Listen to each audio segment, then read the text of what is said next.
سلام زي خبركم تخاتلتي بين تي في هنلو محموس 11 مغابيت استدالو علتاو زيناتات يزلكم مصيلخو كموترو كساف فصامه مدباتنا نختكتاتلنا اندعدمكو بقدامنت ارئست زينا حدل على إثيوبياوي دبلومات بسنكي قلولاو تግራይ كامزنتو بغزا فقادو وريدو كيرا ابراهيم كام ماسرتي كم استفتحت تغليصو امريكا بتግራይ مصنات عليت كم استفصمه ارغاغيص تبل امريكا نعمزتي موزامبيكن ديمقراطيك كونغون امزغب شبرا اسفيرا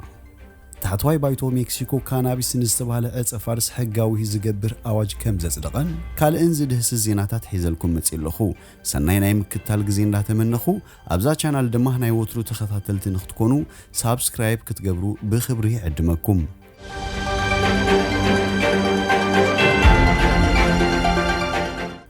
حدل على إثيوبياوي دبلومات بسنكي قلولاو تግራይ كامزنتو بغزا فقادو وريدو አቶ ብርሃነ ኪዳነ ማርያም ምክትል አምባሳደር ኢትዮጵያ አሜሪካ ኮይኑ ከገልግል ዝጸንሐም አብ ክፍለ ካሊፎርኒያ ከተማ ሎስ አንጀለስን ከንፈጻሙ ጉዳያት ኮንስል ጀነራል ኮይኑ እና ሓያሉ ዓመታት ክሰርሕ ዝጸንሐኒዩ ነቲ አብ ትግራይ ዝካየድ ዘሎ ዓሌትና የምጽናት ኩናት በመቋም በሰንክ መንግስቲ አብ ለለ ካለ ክፋል ኢትዮጵያ ዘውርዶ ዘሎ ኩሉ ዓመጽን ዕኖትን ካመዝነተይ ወሪደ አለኹ ክብል አውዞ ጽሁፍ መግለጽ ሓቢሩም እታ ዋሽንግተን ዲሲ አብዝርከብ ኤምባሲ ኢትዮጵያ ክሰርሕ ዝጸንሐ ዲፕሎማት ቀዳማይ ሚኒስትር ኢትዮጵያ አብይ አህመድ ነታ ሀገርና አብዝ ጸልመተ መንገድን ዕንወትን ምግማዕን ይመርሐ አሉ ክብል ነቂፉም ከም ኩሎም እቶም እቲ ቀዳማይ ሚኒስትር ንኢትዮጵያ ናብሩህ መጻይ ክምርሐዩ ዝብል ተስፋ ዝነበሮም እኳ እንተኾንኩም ብሰንክቲ ዝኽተሎ ዘሎ አንፈት ግን ጓሃን ተስፋ መቁራጽን መሊኡን ይርከብ ይብል አቶ ብርሃነም ኣብ ዘመነ ስልጣን ቀዳማይ ሚኒስትር አብይ አህመድ ላዕሎት ሰብ ሙያ ፖለቲካውን ወታደራውን መራሕቲ መቕታሎምን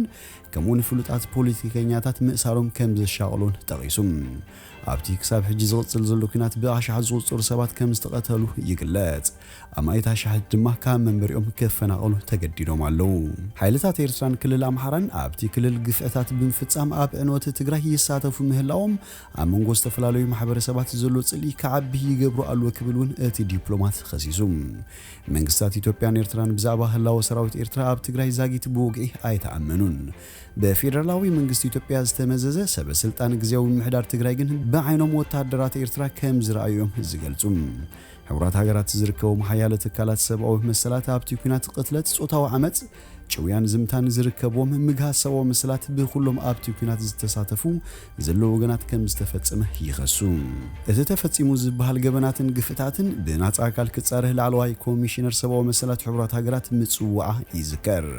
ጸሓፊ ክፍሊ ጉዳያት ወጻኢ አሜሪካ አንቶኒ ብሊንከን ተማለን ባይቶ አሜሪካ ኣብዝሃቦ መብሪህ ኣብ ትግራይ ኣብ ልዕሊ ህዝቢ ገበናት መጽናት ዓለት ይፍጸም ኣሎ ክብል ከሲሱሎም ቀዳማይ ሚኒስትር ኢትዮጵያ አብይ አህመድ በወገኑ በሶሉስ ነቤት ምኽሪ ሰላምን ጸጥታን ሕብረት አፍሪካ ኣብዝሃቦ مجلسين اتوم كستات مسارة زي بلومي مكبل كام زينة ابو يذكر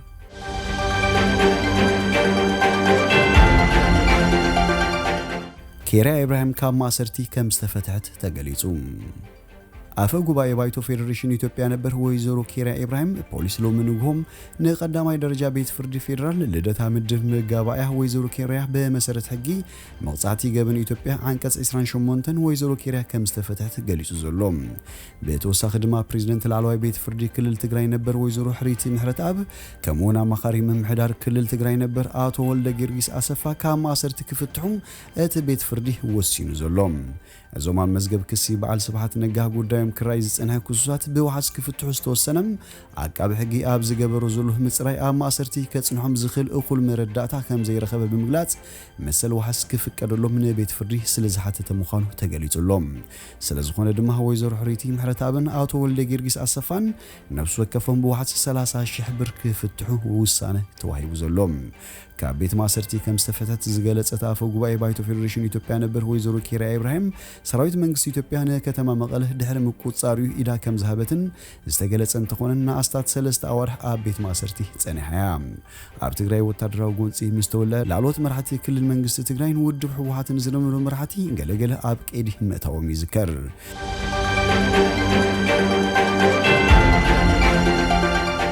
أمريكا أب تجري مصنات عليت كم استفدت سمه الرئيس تبل ሚኒስተር ጉዳያት ወፃኢ ኣሜሪካ አንቶኒ ብሊንከን ኣብ ትግራይ ኣብ ልዕሊ ህዝቢ ገበናት ምጽናት ዓሌት ከም ዝተፈጸመን ትማሊ ኣብ ቅድሚ ኣባላት ቀዋሚ ኮሚቴ ጉዳያት ወፃኢ ባይቶት ሃገር ቀሪቡ ምስክርነቱ ሂቡ ንሱ ቅድሚ ሒደት ሰሙናት ኣብ ትግራይ ግፍዒ ይፍጸሙ ኣለዉ ዝበሎም ሓይልታት ኣምሓራን ወታደራት ኤርትራን ካብቲ ክልል ብህጹጽ ለቂቖም ክወጹ ምሕታቱ ዝዝከር ኮይኑ ሕጂ እውን ኣትሪሩ ተዛሪቡ መንግስቲ ኢትዮጵያ ነቲ መግለጺ ምላሽ ከይሃበ እቲ ኣብ ምዕራብ ትግራይ ግፍዒ ይፍጸሙ ኣለዉ ተባሂሎም ዝኽሰሱ ዘለዉ ፍሉይ ሓይልታት ኣምሓራ ይውጽኡ ምባሎም ብምቋም ብዛዕባ ወታደራት ኤርትራ ግን ኣብ ምላሹ ዝበሉ ነገር ኣይነበረን ቅድም ክብል ክልቲኦም መንግስታት ኤርትራን ኢትዮጵያን ወታደራት ኤርትራ ኣብ ትግራይ ኣትዮም ዝብል ክሲ ክነጽጎም ከም ዝጸንሑ ዝዝከር እዩ ንሱ መንግስቲ ኢትዮጵያ ኣብቲ ክልል ይካየድ ኣሎ ዝበሉ ምጽናት ዓሌትን ገሰስ ሰብኣዊ መሰላትን ጠጦ ክብል እዩ ኣትሪሩ ሓቲቱ ዘሎ ብፍላይ ድማ ወታደራት ኤርትራን ሓይልታት ኣምሓራን ካብቲ ክልል ክወጹ ከም ዘለዎም ደጊሙ ተዛሪቡ ከምቲ ትፈልጦ ኣብቲ ክልል ሓይልታት ኤርትራ ኣለዉ ካብ ጎረቤት ክልል ኣምሓራ ድማ ዕጡቃት ሓይልታት ኣትዮም ኣለዉ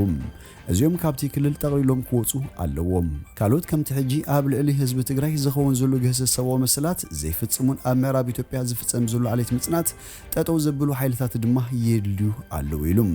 ብሊንከን ወሲኹ ድማ ከምኡውን ኣብቲ ክልል ንዝተፈጸመ ገፍዒ ተሓታትነት ክሰፍን ኣለዎ ዘይሻራዊ ምጽራይ ድማ ክግበር ንደሊ ኣለና ኢሉ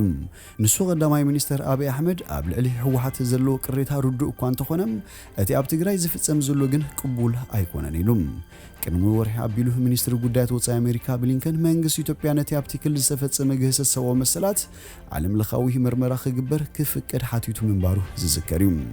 መንግስቲ ኢትዮጵያ ግን ኩናት ትግራይ ውሽጣዊ ጉዳዩ ብምባል ነቲ ካብ ኣሜሪካ ዝቐረበሉ ክሲ ክነጽጎ ምጽንሑ ይፍለጥ ሰብኣዊ ሓገዛት ንምግባር ዳርት ዝበሃል ጉጅለ ኣሜሪካ ናብቲ ክልል ተዋፊሩ መጽናዕቲ ኣብ ምክያድ ከም ዘሎ ዝገልጽ ኮይኑ ተማደ ድማ ብኣምባሳደር ኣሜሪካ ኣብ ኢትዮጵያ ዝምራሕ ልኡኽ ጉጅለ ናብ መቐለ ከም ዝበጽሐ ተገሊጹ ነይሩ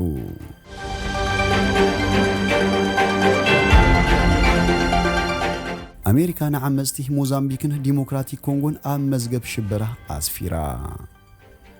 ኣብ ዲሞክራቲክ ሪፐብሊክ ኮንጎን ዝንቀሳቐስ አላይድ ዲሞክራቲክ ፎርስ ADFን ኣብ ሞዛምቢክ ዝንቀሳቐስ አልሻባብ ተባሂሉ ዝጽዋዕ አልአናሳር አልሱናን ደገፍቲ ዓለምለኻዊ ጉጅለ ግብረ ሽበራ ኢስላሚክ ስቴት ከም ዝኾነ ኣሜሪካ ገሊጻ መራሕቶም ዕጡቃት ብፍላይ ኣብ መዝገብ ዓለማዊ ኣሸበርቲ ዝተመዝገቡ ብምዃኖም ማዕቀብ ክግበረሎም እዩ ኩሎም ሃፍትቶም ኣሸበርቲ ተባሂሎም ዝተመዝገቡ ኣካላት ከይንቀሳቐሱ ከም ዝእገዱ ዝሓበረ መግለጺ ጉዳያት ወፃኢ ኣሜሪካ ብሓፈሻ ኣሜሪካውያን ምስኦም ንግዳዊ ንጥፈታት ከካይዱ ኣይፍቀደሎም ኢሉ ADF ዝተባለ ዓማጺ ጉጅለ ኣብቲ ብሃብቲ ማዕድን ሃብታም ዝኾነ መብራቃዊ ኮንጎ ካብ ዝንቀሳቐሱ ጉጅለታት ሓደ ኮይኑ ኣብቲ ከባቢ ሰላም ንኽሰፍን ምስ ዝንቀሳቐሱ ሓይልታት መንግስታት ሕብራት ሃገራትን ክጓነጽ ዝጸንሐን እዩ ኣብ መወዳእታ 2019 ኣቋጽራ ኤውሮጳ ወታደራት መንግስቲ ኣብ ልዕሊ እቲ ጉጅለ ወታደራዊ ኣፍሪካ ኣብ ዝጅምር ንለጀው እቲ ጉጅለ ብኣማይ ዝቑጸሩ ሰላማውያን ሰባት ከም ዝቐተለ እዩ ዝግለጽ ኣብ ሞዛምቢክ ዝንቀሳቐስ ዘሎ ጉጅለ አንሳር አልሱና ድማ ኣብቲ ሃገር ዝተፈጸሙ ብዓሰርታት ዝቑጸሩ መጥቃዕትታት ግብረ ሽበራ ተሓታቱ ኮይኑ ብኣቋጽራ ኤውሮጳ ካብ ጥቕምቲ 2017 ጀሚሩ ንልዕሊ 1300 ሰላማውያን ሰባት ከም ዝቐተለ መግለጺ ሚኒስትር ጉዳያት ወፃኢ ኣሜሪካ ሓቢሩ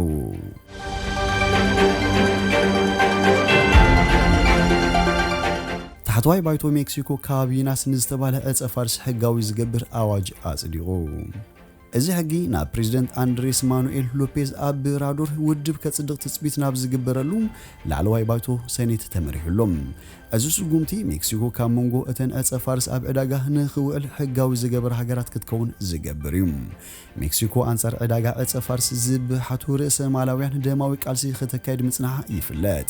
እዚ ድማ በብዓመቱ ብኣሽሓት ዝቑጸሩ ሰባት ንኽሞቱ ምኽንያት ኮይኑሎም እቲ ሕጊ ኣብ ታሕተዋይ ባይቶ ናይ ዝበዝሑ ኣባላት ደገፍ ድሕሪ ምርካብ እዩ ናብ ሰነት ሓሊፉ ነዚ ሕጊ ኣብቲ ዝሓለፈ ወርሒ ሕዳር ሰኔት ኣጽዲቕዎ እኳ እንተነበረ ብታሕተዋይ ባይቶ ሓደ ለውጥታት ስለዝተገብረ ካልእ ድምጺ ምሃብ ኣድላይ ኮይኑ ተረኺቡ بمسارة الزحد شقي تتكمتي كساب 28 جرام حزم خنكساقسون نرسم نمتقام دما 8 تجرب أتصفارس أب جزم كتخلون كف كريم ኣብዚ ሕጂ እዋን ሜክሲኮ ሓደ ሰብ ልዕሊ 5 ግራም ዕፀ ፋርስ ክሕዝ ኣይተፈቀደን ፕሬዚደንት እታ ሃገር እዚ ሕጊ ኣብታ ሃገር ዘሎ ዕሉላት ኣዘዋወርቲ መዐወኒ ዕፀ ንምቁፃር ከም ዝሕግዝ ገሊጹ ሓደ ኣባል ባይቶ ንኤኤፍፒ ኣብ ዝሃቦ ቃል ድማ እዚ ሕጊ ሰላም ክዓስልን ዝገብርን ክብል ጠቂሱ እንተኾነ ካልኦት ነቐፍቲ ማሪዋና ዝተባለ ዕፀ ፋርስ ንህፃናት ተበጻሒ ክኸውን ዝገብር እዩ ምባል ይቃወምዎም በሰኔት እታ ሃገር እዚ ሕጊ እንተጸዲቁ ሜክሲኮ ካብ ኡራጋይን ካናዳን ቀፂላ በብርኪ ሃገር ካናቢስ ንመዘናግዒ ክውዕል ዝፈቐደት ሃገር ክትከውን እያ